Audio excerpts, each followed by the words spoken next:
Okay, well, surprise! I'm going across town again. It is so good that I took some time off for the summer because I have needed every minute of extra time this summer. So, what have we learned? By golly, it is 98 degrees outside and there is no AC in this car. So, whew, do I have a lot of hair? Whew, do I have a lot of hair? The exciting thing, there's so many exciting things today, but I do want, oh gosh, well, I might have to wait. Let's see.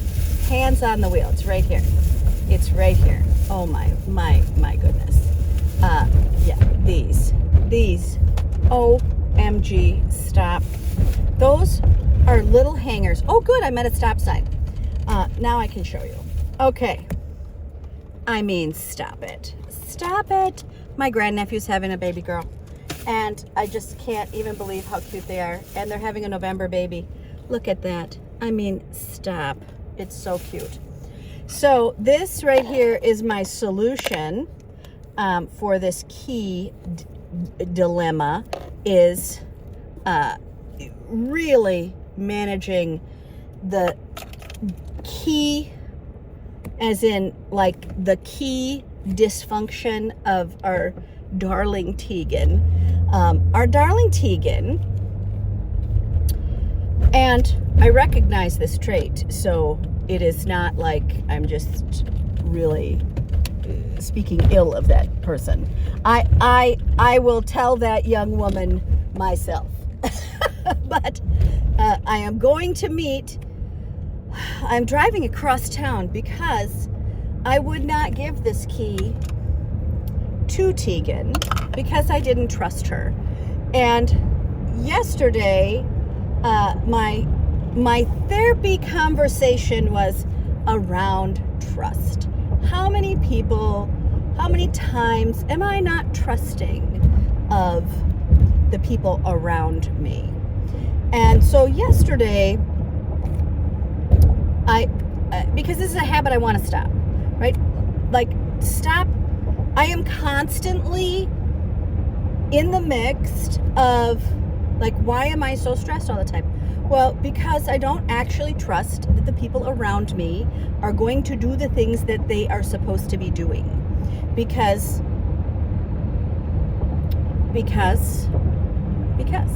So I will give you an example. And everyone is like, oh yeah, I do that. Okay, yeah. So the first one was of my mom. And that was that she's got this place that she sits, and she's got like all these electronics around it, and she's asking for a glass of water.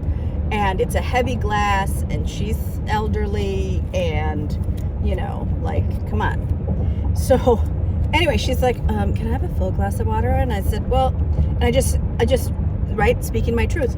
I said, I didn't actually trust you to not spill it with all of these electronics. And she's like, well, I do it when you're not here. I'm like, okay, let me refill that for you. Good lesson in trust. You trust yourself. Why would I think anything else? So then it comes to the keys with Tegan. Tegan is like, so I got this extra storage unit, and I'm like, I'm not going to give you the key. I should give you the key, but I'm not. I'll just meet you there. And so we've been doing this now for a few days, and I came up with a solution that we can both live with. But I have an expectation that is greater than what it appears. What does that mean? It means that sometimes people will cut me favors because I am trustworthy. If I give you my word, I will live up to my word. And I will try really, really hard to not make the mistake of not living up to my word. So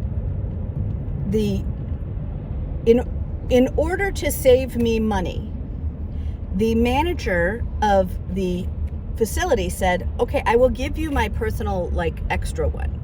So and he's like, and I'll do it for free. So, like, you can just use it for this month. Okay, great. He goes, but don't lose it. because it costs to crack you out of there. So like we would have to, if it's not like there's a backup, there's no backup key, which is really the large problem. So because it's my name on the line, I don't need, that makes it confusing to me. That my trust piece now has gone up a level. So what I've decided is they already have a key to my storage unit, and they haven't lost that, and I think it's on my son's thing. And I said, look, here's what we'll do is I will leave the key in my unit. That's today. I will leave the key in my unit, and that way, right, you can get in, and then you can put it back in the unit, so we both have access to it. And I put something up so they can hang it, like hang it here. Don't make a bad choice. So trust issue number 2. The third time yesterday was that we were watering the lawn, and I said to my husband, do you need me to set a timer? So he's trying to grow grass, and grass needs water, and it needs water like every day. So I said to him, hey, do you need to have your grass being watered today? Yes. Okay. Do you need me to turn on the water for you? Yes. Okay, great. So then I'm leaving. Okay. Now, do you need me to set a timer for that water? He's like, preposterously. Well, I mean, I can hear the water. Well, hearing water does not make you get up off the couch. Yes, I'm fine. I can do that. Okay, great. So I leave, and I am gone for, 4 hours. And I get home, and I see that water's been running the same spot all the way since I've been gone. So I come in the house and I go, did you forget about the water?